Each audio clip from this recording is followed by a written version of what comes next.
Halo guys, assalamualaikum warahmatullahi wabarakatuh. Welcome to my channel. Jumpa lagi bersama saya di sini, channel Hobi Tidur. Jadi di video kali ini saya akan unboxing satu buah paket guys. Ini adalah termos mini ya, ukuran 500 ml.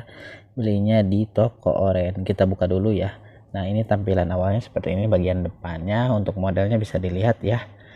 Ini ada tulisan berbahasa Jepang campuran, kemudian ini adalah komponen-komponen bagiannya di situ ya.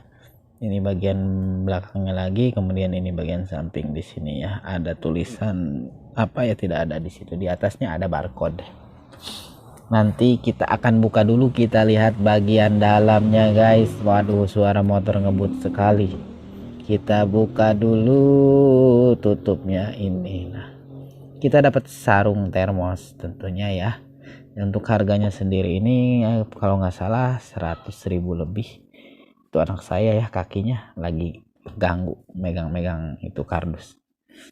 Nah, ini merek Suma. Di bagian depannya ada tulisan, dan ini ada produk-produk dari Suma. Suma apa itu ya artinya? Mungkin sepertinya ini produk dari Jepang. Di sini banyak sekali ya. Jadi kalian tinggal pilih kalau minat.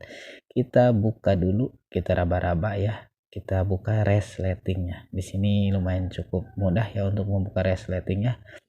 Untuk resletingnya ada dua, dan juga ada tali jinjingannya. Jadi enak banget kalau dibawa keluar.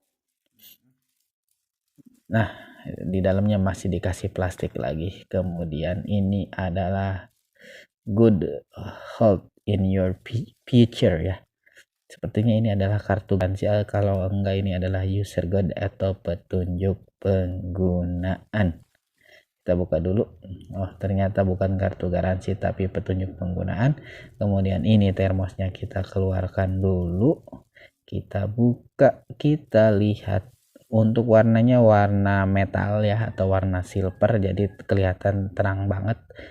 Dan bunyinya ini peletok-peletok kalau mantul ke keramik. Kita lihat bagian bawahnya ada tulisan Suma berwarna hitam, kemudian ini adalah tulisan Suma juga, di bawahnya banyak tulisan berbahasa Jepang. Kita buka dulu tutup termosnya. Ini bisa juga digunakan untuk cangkir ya, kalau kita mau ngopi nanti. Tapi ini untuk anak saya buat bikin susu. Nah, ini dicetrek untuk bukanya ya, tidak dipulintirkan. Jadi ini juga bisa dibuka di samping ini. Nah, ini untuk membuka bagian tengahnya ya, seperti ini. Nah, ini bagian dalamnya ya, kalau kalian lihat seperti itu ya. Itu ada pencet-pencetan tombol, nggak tahu apa itu namanya. Kita buka dulu, kita lihat bagian dalamnya lagi. Nah, ini ada karetnya ya. Suara air eking tuh ngawiak guys. Nah, ini bagian dalamnya tidak ada apa-apa, polosan. Jadi kalau kalian berminat boleh silahkan cek keranjang kuning atau di deskripsi video. Terima kasih telah menonton. Assalamualaikum.